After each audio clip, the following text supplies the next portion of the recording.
Olá, o TJ Regional está no ar e são estes os destaques que você confere hoje, sexta-feira, dia 20 de outubro de 2017. Rio de Parauapebas enfrenta uma de suas piores secas. Eleições da colônia de pescadores Z32 ocorrerão no próximo domingo. Nosso correspondente regional de Belém do Pará, Renan Mendes, trará detalhes sobre um assalto. E também falaremos sobre divórcio com o Dr. Renato Teixeira. E de Altamira, condutor foge de blitz e causa acidente. Agora, na tela do SBT HD, TV Floresta para você.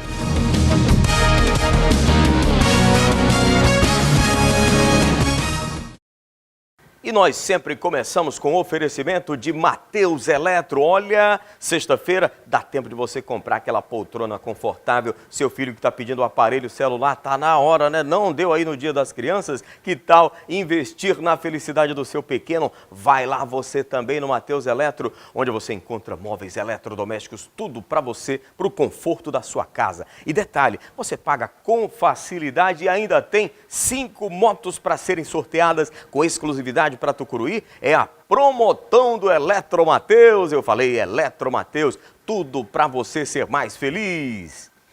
E a gente já começa trazendo estas informações de Adriano Baracho, direto de Parauapebas. As imagens são de HD Produções e da competente cinegrafista Rayane Pontes. Qual é o assunto? O Rio de Parauapebas que enfrenta uma de suas piores secas. Antes era possível ver a força das águas em uma vazão caudalosa de uma das fontes naturais mais ricas da região sudeste do Pará. Hoje, o rio Parauapebas, que corta a cidade com o mesmo nome, pede socorro.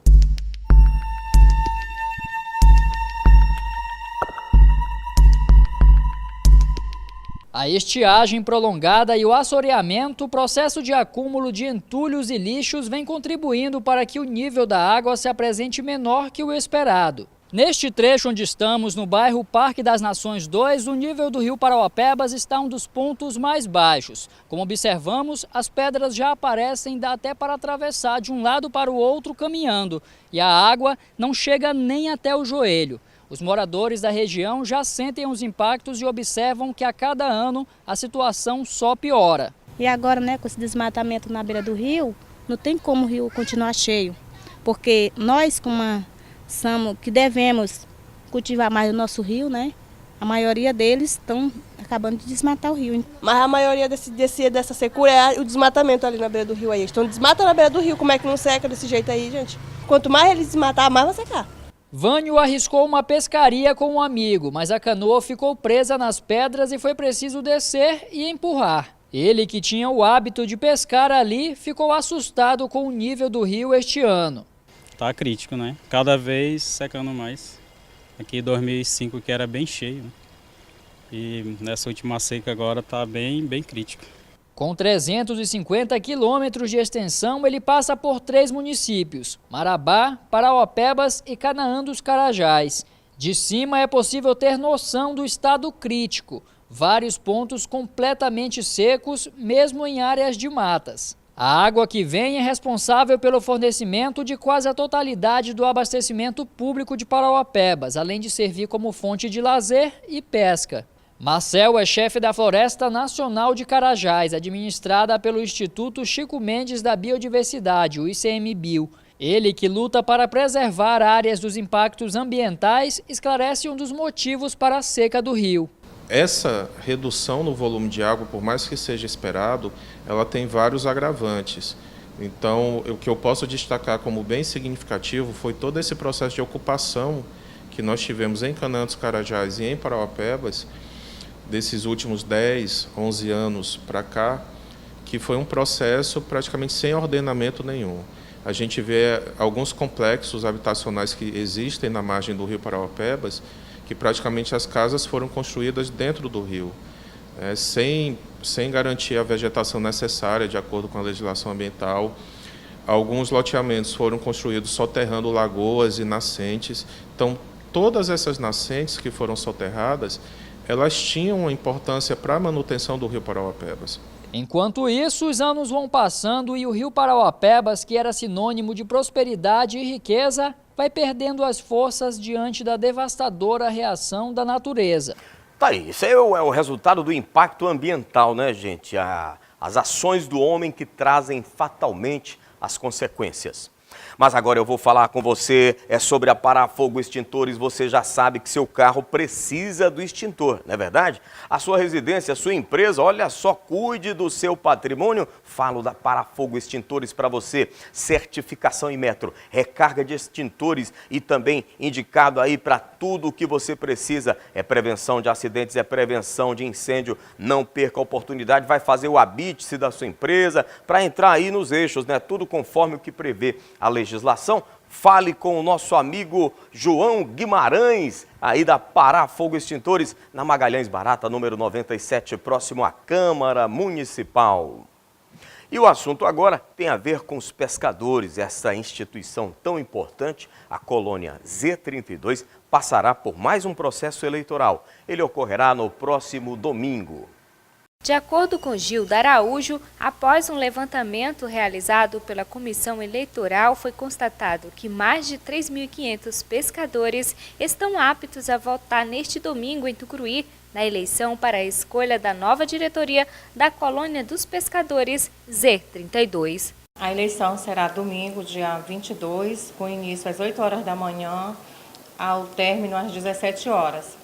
Nós, como comissão eleitoral, eu fui eleita como presidente da comissão e, diante de algumas reclamações dos pescadores, dos próprios candidatos também, de alguma das chapas, sobre a questão das fichas, né, porque o pescador só pode votar se ele estiver kit, né, então nós recolhemos, solicitamos as fichas para a colônia, para fazer um confrontamento com a relação que nos foi passada com o número de votantes kits.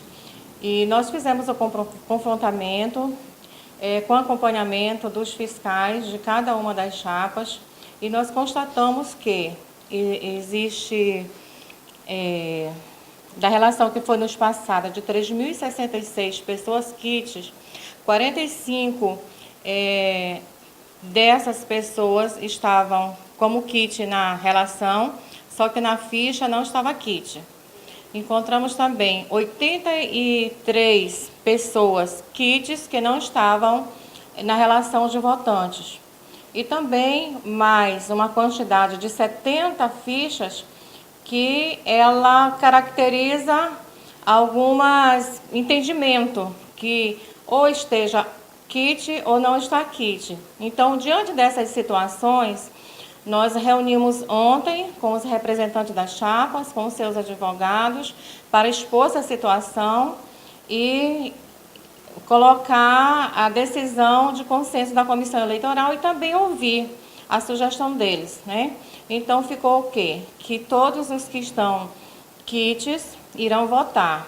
Ainda de acordo com a presidente da comissão eleitoral, os pescadores devem estar atentos aos documentos que deverão apresentar no dia da eleição.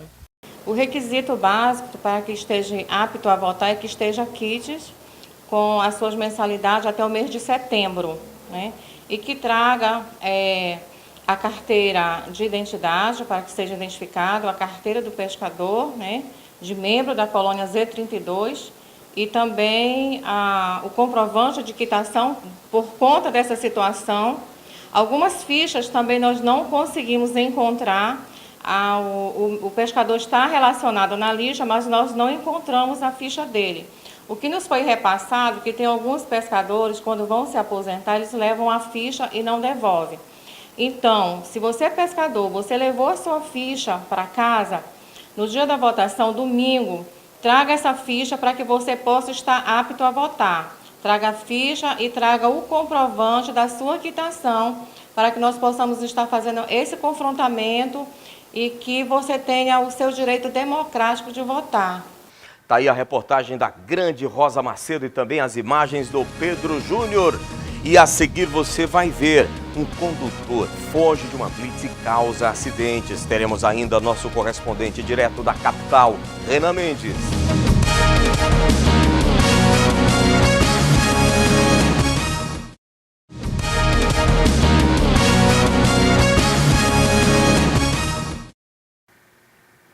Olá, já estamos de volta. Gente boa, gente amiga que se liga aqui na TV Floresta. Obrigado pelo carinho da sua companhia nessa hora do almoço. Sexta-feira hoje, eu quero trazer um recado importante para a senhora, para o senhor. Falar para você do Ligeirinho Gás. Olha só que promoção espetacular, viu, gente? Você vai concorrer a vários prêmios como gasímetros, recarga de gás e um fogão toda semana. Isso mesmo, um fogão toda semana. Eu estou falando do Ligeirinho Gás. Esse aí, ó, ele é super, ele é demais. 98165-3330 é o número para o qual você vai mandar o seu WhatsApp. Repetindo, 98165-3330. Manda a mensagem assim, ó, mensagem assim. Ligeirinho Gás é garantia de durabilidade. O que era prata, agora é ouro. É Ligeirinho Gás, é o gás da Super Gás Brás. Alô, Veloso, né? Não posso esquecer de mandar um alô aí pro Veloso. Grande Veloso e toda a sua companhia no Ligeirinho Gás. Bom, agora a gente traz o assunto. Você vai ver imagens agora que tratam da verdadeira falta de respeito, da falta da direção defensiva. Olha, é uma verdadeira irresponsabilidade no trânsito. As imagens são do SBT Altamira, mas poderiam ser reproduzidas essas cenas em qualquer lugar, inclusive em Tucuruí. Menos mal que não foi, nós vamos trazer aí agora com a Rayane Brito a reportagem. Você vai ver imagens chocantes desse acidente que poderia ter resultado em coisa pior. Na tela pra gente. Essa é mais uma cena chocante que mostra a realidade de condutores imprudentes. Nas imagens registradas pelo circuito interno de uma distribuidora, podemos ver que este funcionário de uma empresa por pouco não foi atingido. Por este outro ângulo, vemos que um casal que estava em uma motocicleta também foi vítima do carro que trafegava em alta velocidade. Ele vinha na velocidade muito grande. Aí ele poderia ter matado o rapaz ali se pega de frente, porque o cara bateu nele, ele rodou e bateu no nosso carro. O acidente aconteceu durante a manhã desta quarta-feira, entre a Travessa Comandante Cartilho e a Rua Magalhães Barata. Ele passou na blitz já em alta velocidade, quase atropela os nossos colegas lá do Detran, da polícia e tudo mais. E os nossos colegas da moto que estavam se encaminhando para cá, né, viram ele passar pelas motos e acompanharam, tanto que a distância deles era muito distante, era muito grande, né? Os colegas da moto estavam lá numa esquina, quando ele passou reto por todo mundo, ele já vinha em alta velocidade, dirigindo em direção perigosa, desde antes da barreira. Quando ele identificou a barreira, ele já vinha em direção perigosa. As pessoas tiveram que pular do meio da rua para ele não atropelar ninguém. No chão, o casal ferido aguardava por atendimento. Uma equipe do SAMU foi acionada e encaminhou as vítimas para o hospital. No momento em que registrávamos o acidente, o irmão de uma das vítimas que estavam na motocicleta tentou agredir a nossa equipe. Calma aí, mano. Você tá errado. Agentes do Demutran também estiveram no local organizando o trânsito. Encaminhado para a delegacia, o motorista Ednael Honório dos Santos não quis se defender, mas negou ter fugido da fiscalização. Eu não fugi. Não fugi. Só fui ver depois. Olha, realmente é porque não tinha chegado o dia desse cidadão aí que sofreu esse acidente. Você viu nas imagens que o irresponsável condutor, que inclusive nega com uma desfaçatez incrível que ele estivesse fugindo de uma blitz, né? Por pouco o cidadão não morreu. Esse outro casal de condutores aí na motocicleta também. Trânsito é coisa séria, viu, gente? E tem matado mais do que a guerra. São dados estatísticos, inclusive. É preciso redobrar o cuidado. Bora mudar de assunto, bora falar de coisa boa, vamos falar de premiação, vou falar do Carajás da Sorte para você. Dia 22 tem sorteio, o seu sonho de ter um carro zero pode estar perto de se tornar realidade. Quem sabe pode ser no próximo domingo e o melhor de tudo é que com apenas R$15 você adquire. Olha, o Carajás da Sorte traz nesta semana mais uma premiação com 3 lindos carros que sem dúvida podem mudar a sua vida para melhor. Tem um Ford Ka no valor de R$41.500 no quarto prêmio, um Gol Trendline no valor de R$41 mil, no terceiro um Uptake no segundo prêmio no valor de R$40.250 e mais R$3 mil no primeiro prêmio. Você ainda tem a chance de ganhar R$500 nos giros da sorte. A chance não, as chances são 20 giros da sorte para você. Não perca mais uma grande chance de mudar de vida para melhor. Adquira o seu certificado Carajás da Sorte, ajude o Centro de Recuperação Emaús. Carajás da Sorte, realizando sonhos com você. Eu vou agora para a capital do nosso estado do Pará. Eu vou chamar o competente Renan Mendes, nosso correspondente. A cena, mais do mesmo, assaltos na metrópole. Olá, Nilvan, e a você, telespectador do TJ Regional da Tarde. Aqui é Renan Mendes, direto da capital Belém. 8 assaltantes, entre eles uma mulher, invadiram uma loja na Avenida Augusto Montenegro na madrugada desta quinta-feira. A ação foi por volta das 2h30 da manhã. O grupo entrou pela porta lateral da loja e cerca de 2 horas depois saíram tranquilamente em 2 carros, levando boa parte da mercadoria. A proprietária da loja conta que o prejuízo do roubo pode chegar em mais de R$10 mil e que a ação pode ter sido planejada com antecedência, já que parte da mercadoria roubada se tratava de peças com valor alto. Até o fechamento desta matéria, nenhum suspeito foi preso. O boletim de ocorrência foi registrado na seccional da Marambaia. De Belém, correspondente Renan Mendes para o TJ Regional da Tarde. Tá aí, obrigado, Renan Mendes, direto da capital do Grão-Pará. E mudando de assunto, mas ainda dentro da cena policial. Olha, o novo comandante do 13º Batalhão de Polícia Militar, aqui de Tucuruí, chegando e falou o seguinte: a bandidagem não vai ter vez, hein? Diz que vai implementar uma série de ações e a gente acredita no excepcional trabalho da polícia para colocar ordem na casa. E veja a seguir, o assunto continua sendo divórcio dentro do quadro, por dentro da lei, com o doutor Renato Carneiro Teixeira.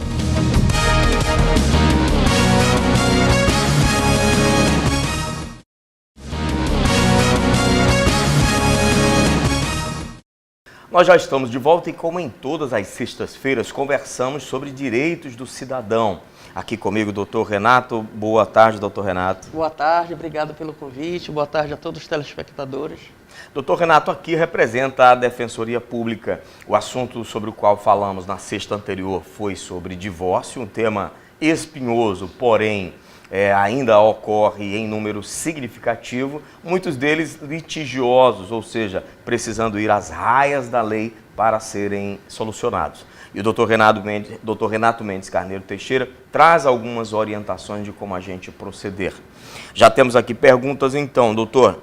É possível alterar o regime de bens após o casamento? O sujeito casou, sua esposa casaram e definiram um determinado regime. Eles querem mudar após o casamento. É possível isso? Sim, é possível sim, desde que haja uma motivação para isso. Tem que ser um pedido feito na esfera judicial, porque só o juiz pode fazer essa alteração de regime, e tem que existir um motivo desse requerimento, que também deve ser de ambas as partes. Um motivo justamente para justificar essa alteração. Aí tem até um exemplo que é muito comum, que é daquela pessoa que antes era funcionária de uma empresa, mas que com a demissão resolveu montar o negócio dentro de uma atividade de risco. Então a esposa resolve alterar esse regime que antes era da comunhão universal, onde tudo se comunica, né?